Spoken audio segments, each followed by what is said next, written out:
Good morning everyone. आज हमें बनाना है graph of distance versus time. Distance versus time का अब हमें ग्राफ बनाना है।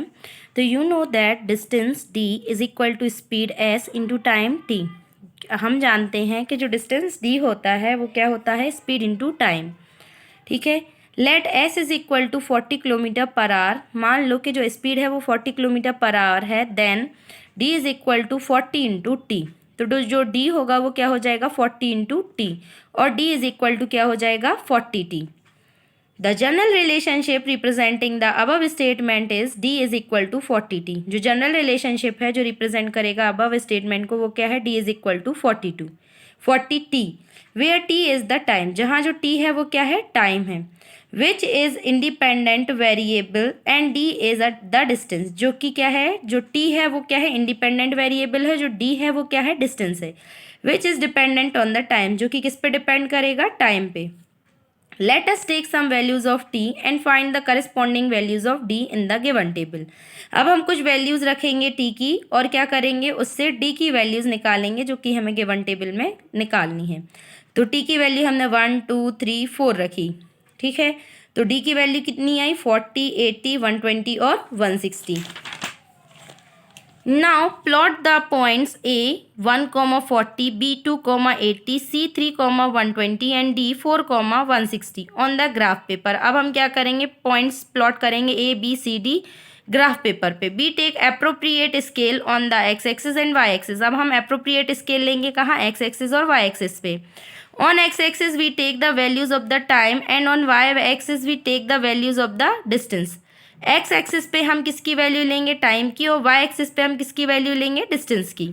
Here we observe that on joining A B C and D we get a straight line. हम ये ऑब्जर्व करेंगे कि ए बी सी और डी को हम जैसे ही ज्वाइन करेंगे तो हमें क्या, एक स्ट्रेट लाइन मिलेगी।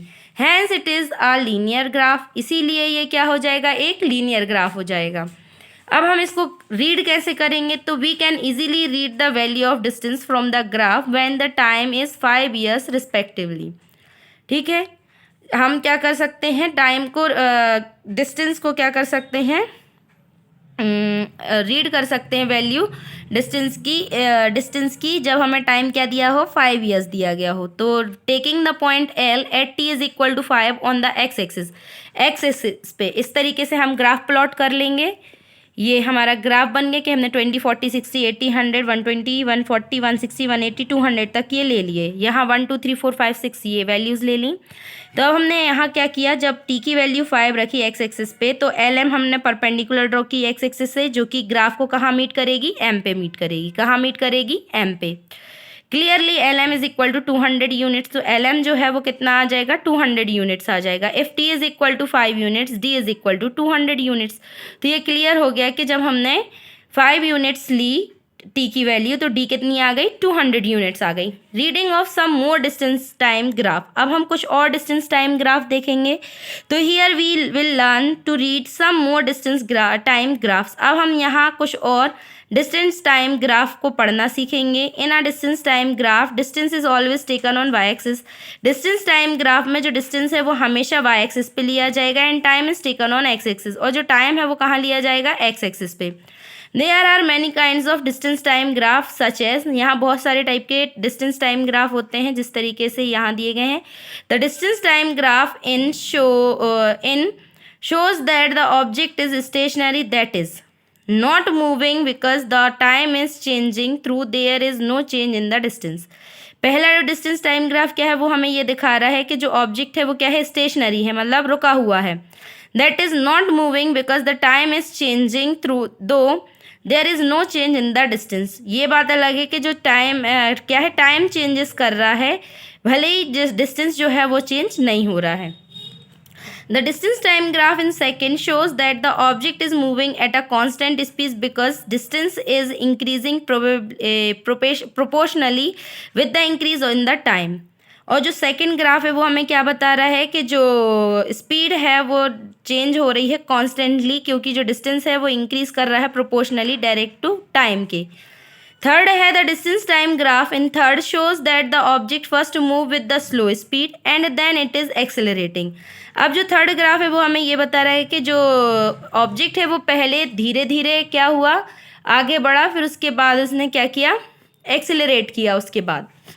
फिर फोर्थ दिया गया है the distance time graph in fourth shows that the object first moves with a high speed and then it is slowed down. ठीक है, फोर्थ ग्राफ में हमें क्या बताया कि जो ऑब्जेक्ट है पहले हाई स्पीड से जा रहा था, फिर उसकी स्पीड जो है वो क्या हो गई, स्लो हो गई।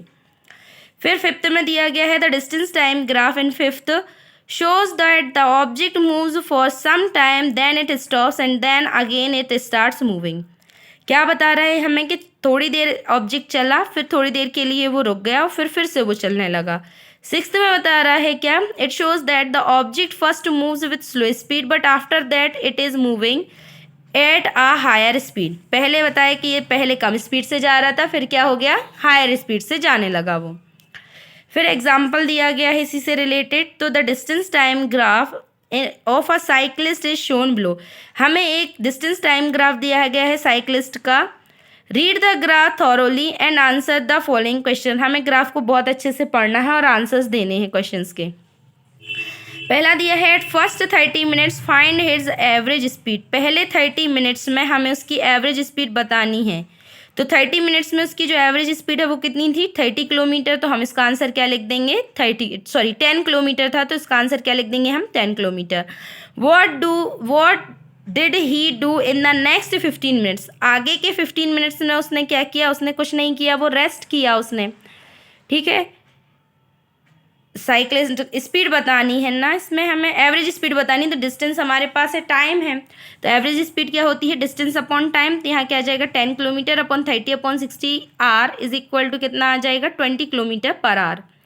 ठीक है, अब नेक्स्ट 15 मिनट्स में उसने क्या किया, उसने रेस्ट लिया, तो यहाँ क्या आ जाएगा, ही टेक्स रेस्ट।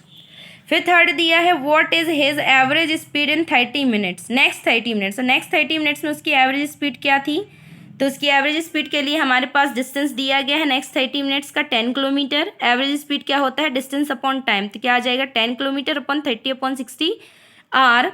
इसको हम फर्दर सॉल्व करेंगे तो यहाँ भी क्या आ जाएगा, 20 किलोमीटर पर आर, ये आ जाएगी उसकी एवरेज स्पीड। फिर फोर्थ क्वेश्चन दिया है what is his average speed in next 45 minutes, और नेक्स्ट 45 मिनट्स में उसकी एवरेज स्पीड क्या है ये हमें बताना है।